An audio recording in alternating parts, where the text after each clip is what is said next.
this could easily peter out, Owen. That we're in that situation now where you could easily imagine that has happened, and everybody goes, well, we did our bit. We've taken this as far as we can go. What happens next? It's whether or not there is proper, lasting desire to make some changes at a government level, but also at a Premier League level. It's interesting, the Premier League are saying that if anybody ever tries to break away again, we're writing into contracts that you'll be punished by us booting you out, or potential relegation, or, you know, points deduction, or no money, which is the type of thing that Premier League club owners, particularly the Super Six, will know and go, oh, don't like that.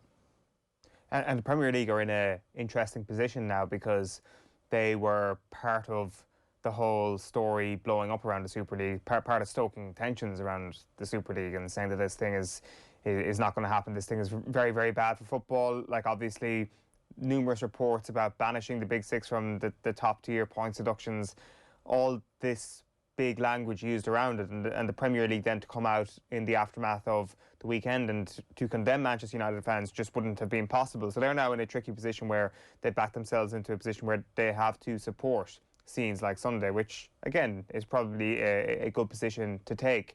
But wider than Manchester United, it is going to be important to see other football fans get on board with this, because it'll be very quick for this to politically turn into a Manchester United story, for the finger to be pointed at Old Trafford and say that exists in isolation, and all the rest of the Super League scenes don't actually play into this, that they're a level above. So whether or not other clubs are going to come on board and also protest is going to be the very interesting next step. Yeah, and if they don't, it's gone, and that chance is gone. And like, if you play out the scenario that Andy was talking about there, where you did put a fan on the board of each of these clubs in the Premier League and throughout the football pyramid in England, and communication improved, I don't think it's going to have an impact on the valuation of the clubs, because, you know, it's certainly not going to diminish them. All of a sudden, more fans will feel more invested in the clubs, despite the fact the ownership structure hasn't changed. And at that point, somebody like Florentino Perez's successor can come along and say, well, what about if we had a three-tier European Super League, where every year teams with a certain European coefficient were guaranteed to be in the top, and then, you know, we have our knockout round, and then the Europa League comes out of that as opposed to the automatic league placings. But if you suddenly flame up and win your league, you get automatic, you know, there's loads of different ways where you could actually skin that, and then suddenly the European Super League comes back in a slightly different guise. The fans, as Andy says, are on board with it, and away you go. If you're the Glazers, you're trying to think some way politically through this that will prevent the firestorm, because ultimately they're in, and as everybody in the show keeps pointing out, they're only in it to make money, and that's the way that it was set up. That's the way it was set up when Martin Edwards bought Manchester United, and that's the way it was kind of set up when Newton Heath became Manchester United. And it was bought to, was it to impress somebody's daughter, or what was whatever the origin story was. There was an owner of the club all the way back then. And while it has been built by the fans and the passion of the fans, and that's the single most important thing that turns it from just a business into a culturally important artifact, you can't protect that unless you legislate for it. And there's been no indication yet that people are willing to legislate for it. So there's an easy way out for the owners, I think, is to like bring the fans in. And you've seen it with Liverpool. Liverpool have been very good at this before, where there's been outcry about stuff. They've just hired the right people to make them be able to communicate better with the community. Manchester United didn't bother doing that because they felt like they didn't need to. They'll get a little bit. My concern is that they'll get a little bit better at the communication aspect of this, and that we end up with the same scenario where the owners have paid a bit of lip service to the fans feel a little bit placated, they don't bother legislating significantly. The Premier League bans anybody from thinking about a Super League properly in the Florentino Perez mode, but then actually just buys in to whatever it is that is the next better thought out variant of the Super League. Yeah, like that's probably what happens next with regards to the wider scale of things, because I guess it is in the Premier League's interest to have clubs that are battling on the biggest stage possible, as long as that can coexist with your own Premier League model. And I think politically it is quite interesting as well, that I guess once the Super League thing came up, it made sense for anybody in power in Britain to say this thing is a terrible idea, because it would diminish the value of your biggest sports league in your country.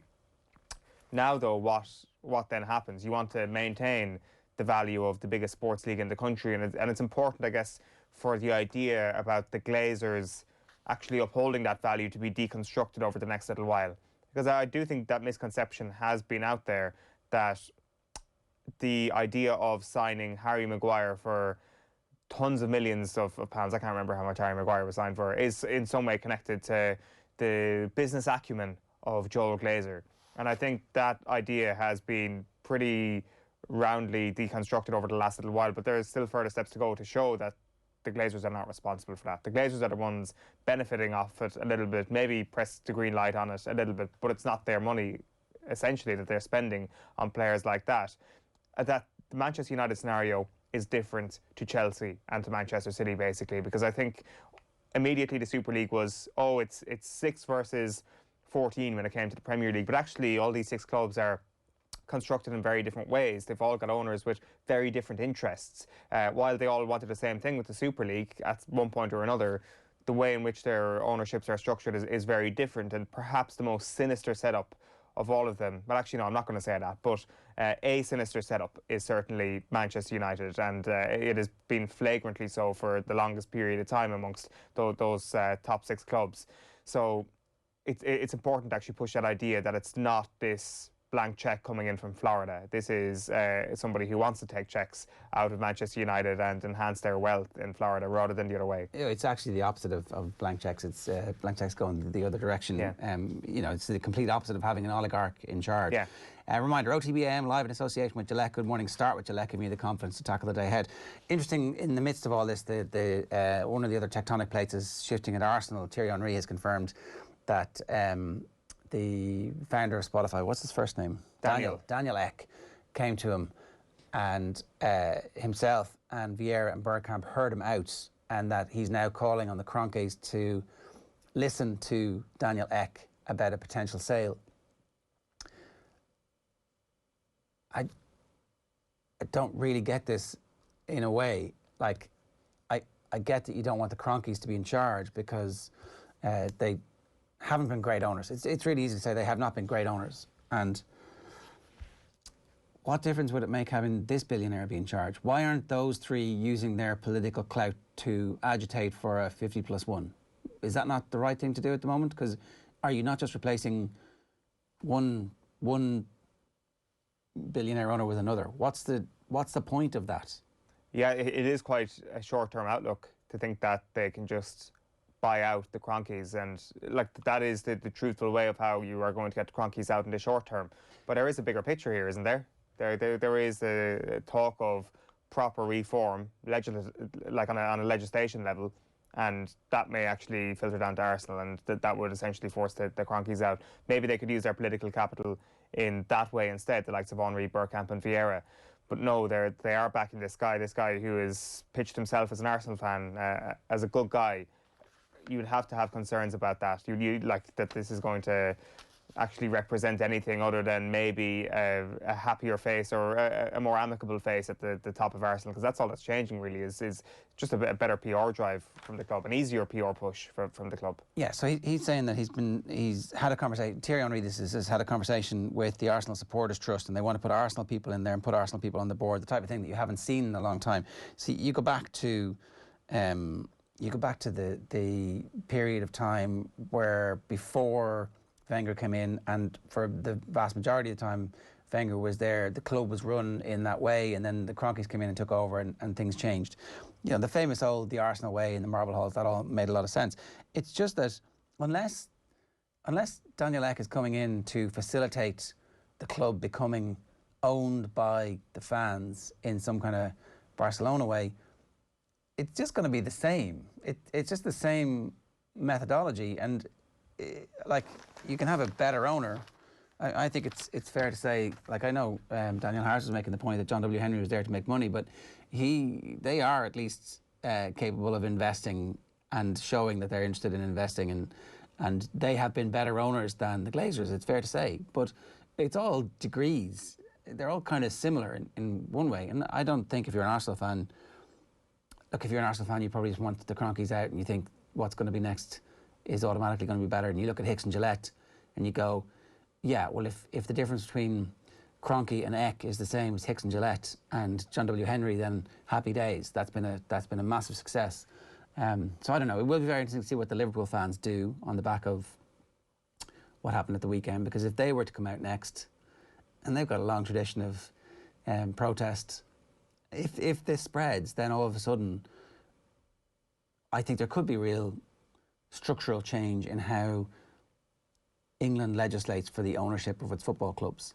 And that would be a significant achievement. And I think that would be a really important moment for sport being separated from just pure business, and us recognising that sport has a value intrinsically beyond, say, a shop. Yeah, I remember around about the year 2000, Arnott's was worth more than Manchester United. On the stock market, the market capitalisation of Arnott's was higher than Manchester United. Arnott's a very important department store in Ireland. It has, supported thousands and thousands of families since its inception through jobs and trade and all that kind of stuff. And so it is a culturally important for the city of Dublin. But Manchester United was this global club that had appeal way beyond the city of Manchester. And it was exploited as such by the people who came in from that point forward, going, well, I can sell shirts all over the world and I can sell TV rights all over the world, so let's make money off the back of it. But that's how we used to value these things. There was kind of this is sport, and it's valued at this level because it hadn't yet been used to exploit its customers / fans. Yeah, there's an exploitation level to it as well, but there is also the globalization of football post that point of 2000, into the 90s, and I guess it just accelerated into the first decade of this millennium. And I do think that there is a positive nature to that football made an unbelievable machine of itself when it came to its own publicity. The players ended up getting paid more, the sport had better profile than ever. And I think that people like the Glazers have tried to tap into that as some sort of way that they've contributed to football, that they are responsible for the positive elements of globalization. Yes, there may be negatives, but we have pushed football into the deep reaches of the entire world, which is just not the case. FIFA, Sky, FIFA the video game, are more responsible for those sort of things than anything the Glazers have ever done. That, yes, there is the stock market valuation that has gone through the roof time and time again over the last 20 years, but that comes with the global reach of your club as well, and that is down to the success of the team and to all these different factors. And it is not down to your billionaire owners at the club, but what the billionaire owners have done is utilise that for their own profit. So they've managed to twist this in every sort of way. But even to suggest that would suggest that there was some sort of cunning plan here from the Glazers to try and use this as a great PR win. I'm not sure there was. I think that there was just a sense of luck as well from them. Maybe they didn't think football would actually go to a whole other level post 2005 themselves. I think it was fairly obvious that was the direction it was going, and I think that you could easily see the value of that brand. And the sport needs to come to terms with the fact that it is a very powerful marketing tool and will always generate this amount of money. And how do you live with that amount of money? What is an appropriate way for the football club's fans to accept that there will be global fans who have some importance? The importance of that relationship with the club needs to be recognised, right? So this gets kind of nuanced, and is the best way to have a benevolent owner who can't take the club and turn it into a European Super League? Is the John W. Henry model, without the ability to break away, is that perfect? Is Daniel Ek actually the saviour of modern football, where he'll come in and say, oh no, I just want this to go? It's hard to say. I mean, certainly there was members of the Bayern Munich hierarchy who didn't like the 50+1 because they wanted the freedom to take the club in whatever direction world football was going. So, look, I don't know, loads of comments, as you'd expect, coming in on this, and we'll get to them in just a minute. It's 5 minutes past 8 this morning. A very packed show between now and 10 o'clock still to come. We're going to hear from Sam Lee before 9 o'clock on the Manchester City side of things. Neil Tracy will bring us the latest sports news, including a look back at the World Snooker Championship finals. Up next, we've got rugby with Keith Wood.